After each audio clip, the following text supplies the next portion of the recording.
What's good, everybody? It's your boy, O'Shea Duke Jackson, back at it again with another episode of The Celebrity Junk. Dima, Ukrainian music! So guys, this is the national anthem of Ukraine, and it's an interesting country. I've been there a few times. I have vlogged it. Even Dima, back in the day, he edited those vlogs. I love the city of Lviv. Used to be a Polish city.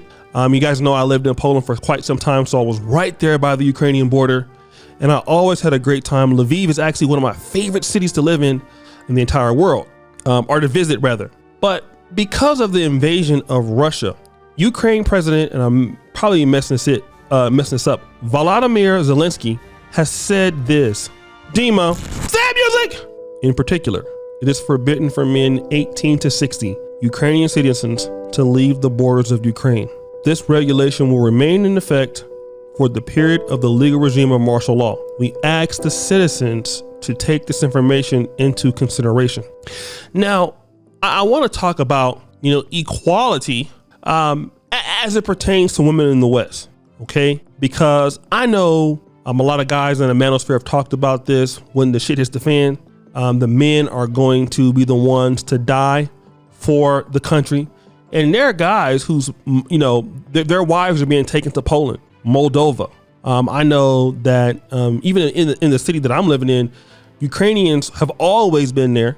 They're the biggest minority group, but there's even more people coming from Ukraine into Poland, into the EU. The men are going to be left there to fight or die. All right. Now, a lot of people have been giving out, especially in the Ukrainian government, anybody who wants a weapon to go out and fight, they're giving them weapons out to fight against the Russian invasion. And a lot of these guys who, they're not even involved in this, and it's debatable, right? Ukrainians have some corruption problems and some opportunities, I believe, even to join the EU.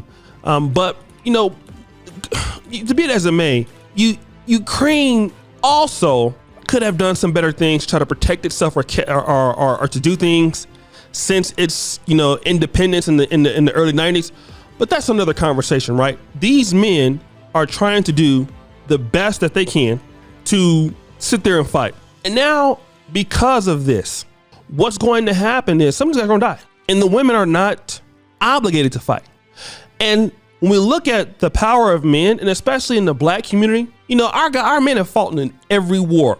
The Civil War, okay? The Korean War, the Vietnamese War, the war against Saddam Hussein, the Gulf War, okay? Afghanistan, every conflict, World War I, World War II, we fought in, and guess what? Our men, many of them, some of them black because we're 20% of the military, they are actually fighting in the war, going to Poland on the guard of the NATO area to help protect and fight. Those are troops. I think we're 7,000 of those guys are there. And I would at least believe at least 1,400 are black. I want to come back and understand this because I know in America, we're talking about equality. But if something like this happened in America, you would see a lot of Americans saying, hey, listen, you men have to stand up and fight, and women and children have to be protected. Well, what are we trying to get at here? Men have stronger consequences to maintain society than women do. All right? When you look for protection, you get it from your men. This is why you need strong men, because you need men to maintain things in case stuff like this happens. And let me just say this. I know around the world when Women's Day comes out, International Women's Day, you have all the women out there, buying flowers for the ladies and stuff like that. But when it's International Men's Day, it's crickets. Guys don't get anything. But when it's time to go to war, who do you go to? You go to your warriors. You go to your men. Not saying that women can't fight, but who do you go to? You go to your men. Also, when you look to expand territories, and it's debatable as if that's what Russia's trying to do. I don't know, because I don't want to get canceled, but that's what they're trying to do. It appears when you want to expand your business opportunities, who do you send? Okay. When you want to, like when I'm on a plane going from Europe or America to the continent of Africa, I'm seeing a lot of Chinese men on those planes. They're coming over here to create opportunities for their people, take care of their kids. The men are the ones who do that. All right. The guys are the ones that expand the business, find opportunities in different lands. That's who does, that's who does it. But at the same time, you know, you want equality down the line. And I get that the human rights are definitely equal, but that doesn't mean that men and women have the same roles. They do not. Now, I understand there are going to be some women fighting in the Ukrainian military. Got that. I understand there's some women fighting in the women's military, in the U.S. military. Got that. In the Russian military. Also have that. But in general, who do you look for to maintain order? You look for the guys. Is it fair to them that they can't even leave if they want? Think about you're a guy, you're 18 to 60. You got health conditions. You're diabetic. They don't want to hear that. You're going to fight. If you stay here, you die. Try to leave, we're going to kill you. Or the Russians are going to kill you. Your life belongs to us. And as a man, you have to deal with that. Guess what? Some of those guys are saying, okay, fine. We got to fight. We got to fight.